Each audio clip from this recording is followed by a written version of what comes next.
বগুড়া ৬ আসনে তারেক রহমান আমাদের প্রিয় নেতা নির্বাচন করছেন, আপনারা জানেন। সে তো আমরা তাকে বিপুল ভোট দিবই, এবং আমি গত ইন্টারভিউ আপনাকে বলেছিলাম যে মা এবং ছেলে একটা ইতিহাস। আপনি দেখেন পৃথিবীতে বিরল যে বাবা প্রেসিডেন্ট, মা প্রধানমন্ত্রী।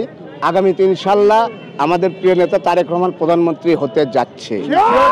আজকে এই ৬ আসন থেকে তারেক রহমান নিজে নির্বাচন করে আমাদেরকে ধন্য করছেন, বগুড়াবাসীকে ধন্য করছেন।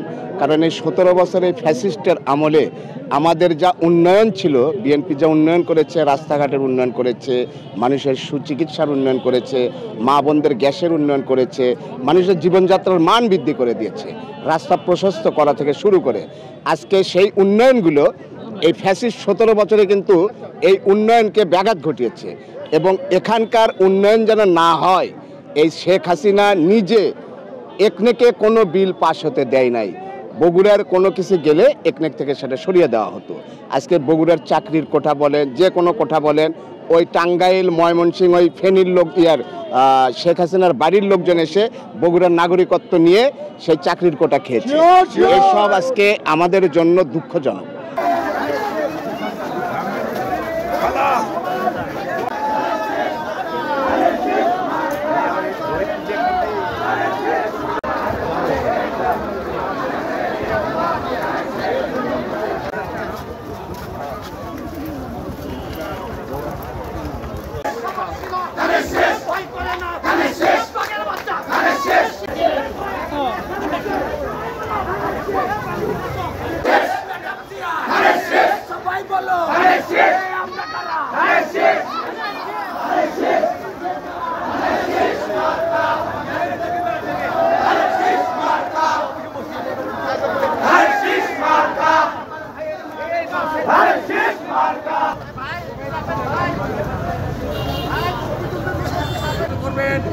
বাংলাদেশে সর্বোচ্চ ভোট দিয়ে থাকে।